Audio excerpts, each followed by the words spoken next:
Hello everybody and welcome to my channel. Today I'm going to do a flip through of the Literary Witches Oracle.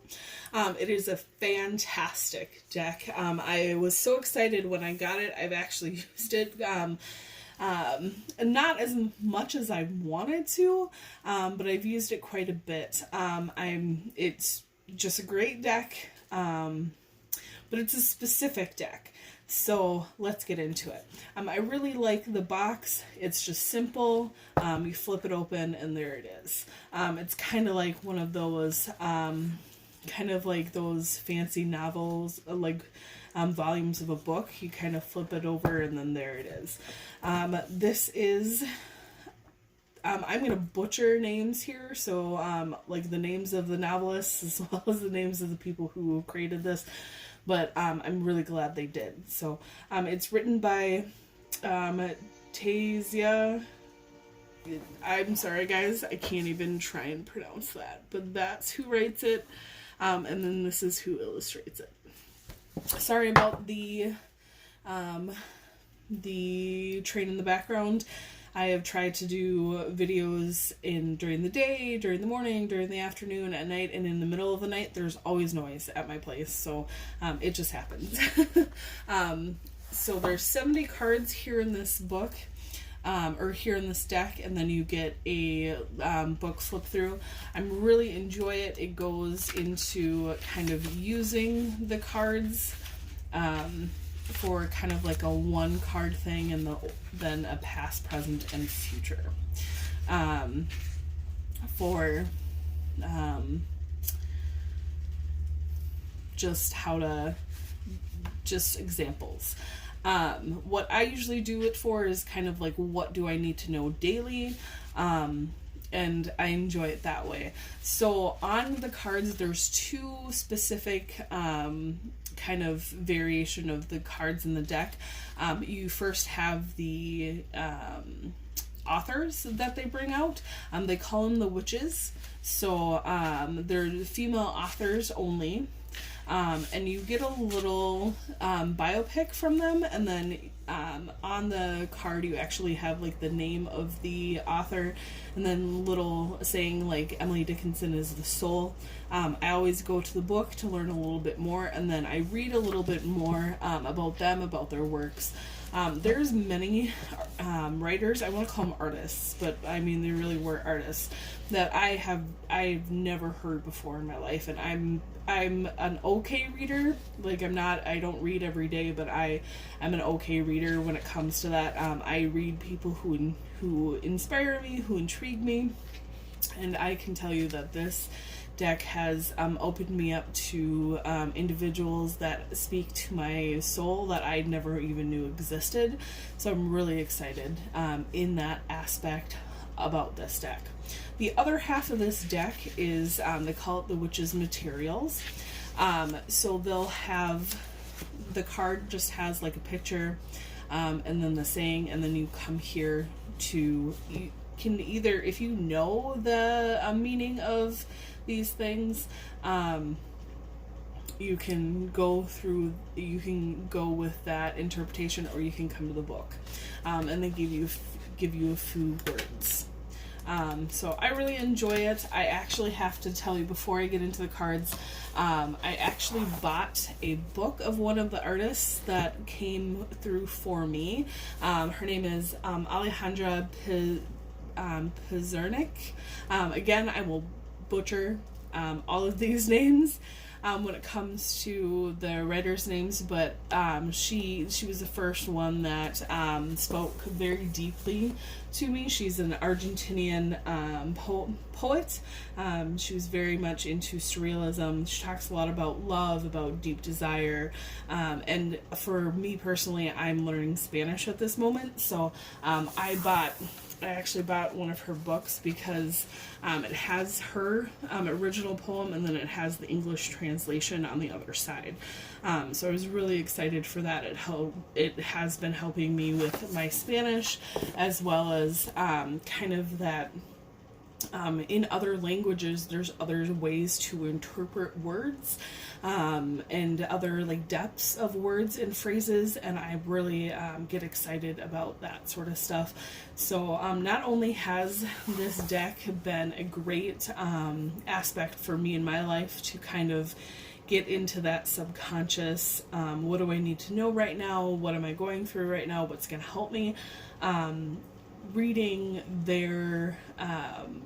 these authors' works have helped me a lot with understanding why these things are coming up for me, and walking my path. So I'm really excited about this deck because of that. It's very interactive in that way, and seeing the emotions and the struggles that you go through somebody else's writing, and being interpreted in a certain way really helps, at least me personally, really helps me interpret it in a way that Spirit wants me to kind of move forward with that lesson. So I'm super excited for this deck. When I first got it, I went through it without reading any of it, or even kind of reading into the authors, and I didn't get a lot out of it. It sat for a few weeks. Actually, I think I had it for over a month before I finally started getting into it, and going back to it with a more of an open heart and an open mind. So bear that in mind, guys. Fantastic deck. Definitely helps you get into what you need, what the people you read for need, but on many, many different levels. Again, I love the box, but let's get into the cards. There's no other little sayings in the box, but that's okay. A box doesn't have to be, it doesn't have to always be super fancy or interactive for me to enjoy it. Let's get into the cards, though. We have, I'm just going to say first names because I'm not going to be able to pronounce these. So we have Anna, and these are beautiful cards, beautifully illustrated, and I love that they kind of give you like a little spoiler, spoiler is not the word for it, but it's what's coming up right now. But like, this is endurance, and then you go to the book and then learn more, and you learn more about her works, family, or struggles, life, that sort of thing, and why they did their works. And then like, I went onto the internet for I've been doing this for about a week now, so I go on the internet and I look into the works of the people that come up and like why it's calling to me right now, and it's just super interesting. This is the back of them. I really like that. It's really, I don't know, it's very witchy and literary, and very bookish at the same time. So we have Anna for endurance. We have Emily Bronte for fantasy. We have Octavia E. Butler for the future. And I really like how the artist incorporated a lot of what they wrote about and what kind of the symbols of their career was in the cards. We have Anne Carson, the intellect. We have Angela Carter, identity. We have Elaine Chang. We have fate. We have Agatha Christie, trickery.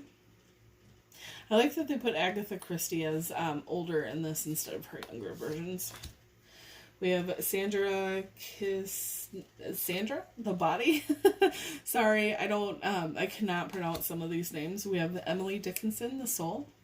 I like that they threw in kind of some of the classic authors, but female authors, but also so many that I had no idea about. We have Farah, rebellion.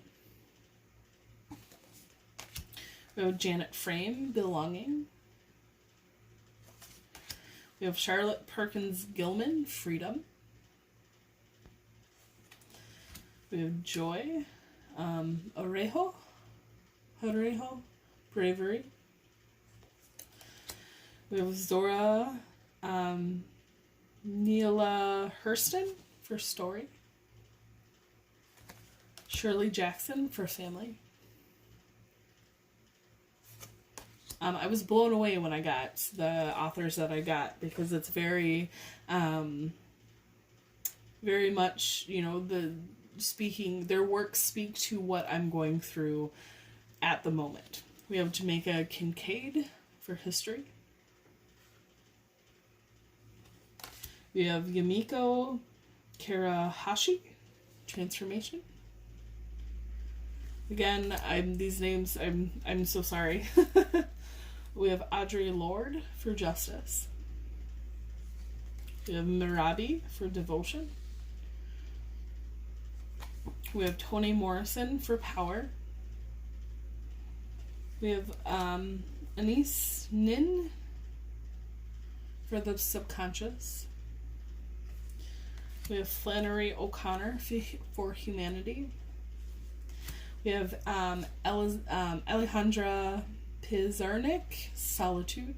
She's the one who the book I immediately got her book off of Amazon, because it just very deeply spoke to me. We have Sylvia Plath for the dark. Maria Sabrina for healing. We have Sappho for love. We have Mary Shelley for loss. We have Leslie Merriman Silko for community. We have Gertrude Stein for perspective. And Virginia Woolf for vision. And then now we get into the materials, the witches' materials. We have apple, bees, we have boar, we have book, braid, cat. We have cauldron, chicken, creature's paw. We have doll, eel, elixir, eye, ghost, glove, hedgehog, house, knife, lantern, we have lion, milk, moon, mushroom, noose, peacock, pond, praying mantis, rabbit, skull, snail, spider, teacup, toad, tree, volcano. We have wall, white dress, wildflowers, wing, and then lastly we have wolf. I'm really excited about these cards. I'm excited to bring them more into my readings in the future. I've used them on myself a lot, actually, in the recent past. But yeah, I like how they shuffle. I will say that they came to me, if you can see that they're a bit bowed. You can probably see it a little bit more when I put it down, but they're a bit bowed. I've been trying to bow them back when it comes to shuffling, but sometimes it's not the easiest. I do like their shuffleability.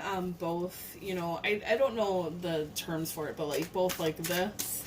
And then what I call the traditional shuffle, which is the one that makes a lot of noise, which is why I love it. It's one of those sensory things that I really enjoy. Always have. It's actually how I learned, it's why I learned to shuffle cards, is because I really liked the sound they made. But I really like that it's able to do that. And the more I do shuffle them, the less that bow is in the cards. But it was pretty pronounced when I got them. So I am going to pull a few cards, though, for you viewers to see if there's anything that you should know. And if we do get authors when it comes to the reading, definitely look them up just Google them. There's probably a Wikipedia page for them, and what I did with the book from Alejandra Pizarnik is I read a few of her poems before I decided to buy the book. So on your own time, definitely look up if any authors do come out, or witches they call them. But yeah, let's see what the universe wants you guys to know. Just to let you guys know that these videos are timeless, so whenever you're meant to hear this message or get this information, it will be brought to you. Alright, what do they need to know? Alright, so we have Boar. I always like to do like 3 cards, that's kind of my thing. We have Octavia E. Butler.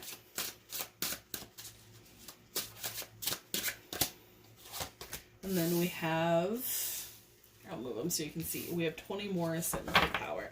I'm going to read it from the book, what these all entail. And then leave you on your merry way to discover what these messages are for you for yourself. So that's the exciting thing about this, is that it's kind of interactive in that way, but I like it. So the Boar is about danger, aggression, and masculinity. And then let's go to Octavia E. Butler. Octavia E. Butler, the future. Imagining, planning, worrying about the future. Octavia E. Butler, 1947 to 2006, the daughter of a housekeeper and a shoe shiner, was a prisoner in the very white, was a pioneer in the very white and male-dominated genre of science fiction. She received a MacArthur Fellowship for her dark, philosophical novels and stories, which feature black female protagonists and explore power dynamics among sexes, races, and species. And then next we have Toni Morrison for Power. This is shaping up to definitely be good reading for you guys. So we have owning power, seizing power, the powers at play. No American writer is more honor-laden than regal Toni Morrison, birth 1931, who was born to a working-class family in Lorain, Ohio, a frequent setting of her epic novels of Black experience. Her most famous work, Beloved, has become a required reading, but wave that unjust homework aura away. Seek this novel for the haunted story it is, a deeply spooky and moving book about a vengeful baby ghost. What Spirit is telling me right now about this, guys, is that and take this if it resonates, leave it if it doesn't, but whoever is coming to this reading, you're coming to this reading because of issues with that masculine power authority. I understand 100% about that. Living in a male-dominated America is really hard at times, and it's really not something that is spiritually, emotionally, esoterically, psychologically okay anymore. So look up Octavia E. Butler and Toni Morrison for help with bringing those subconscious ideas and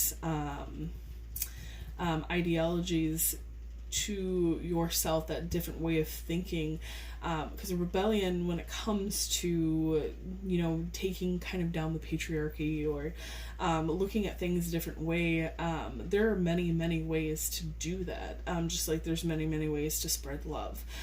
So guys, 100%, if it resonates with you, if it doesn't, it doesn't, but I know even myself, I have those ideas of, how do I want to put this? Let me get a drink, guys. I grew up in very much in a society, in a household that it was very much all about the male.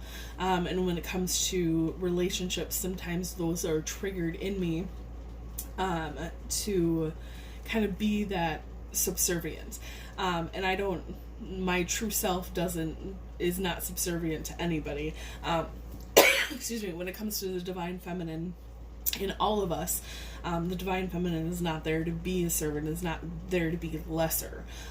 So guys, enjoy the authors, enjoy the reading, enjoy the path of discovery when it comes to why you were brought to these authors. But yeah, huge power dynamics when it comes to both of these authors and to the witches materials. So excuse me guys, sorry. Sometimes my throat chakra needs to be cleared, and it happens on camera. I hope you guys enjoyed the Literary Witches Oracle. I enjoy it immensely. I'm going to be using it in practice and in my practical life with bringing in these authors for me and what they represent for me in the future. So I will see you guys soon. Again, I don't get any money from any of these creators. I don't get any money from Amazon. I just enjoy doing this, guys. So if you enjoy it as well, give it a like. Let me know in the comments if you feel guided to buy this deck, and if whatever Octavia E. Butler or Toni Morrison brought up for you guys. I will see you later. Love, light, and abundance to you all.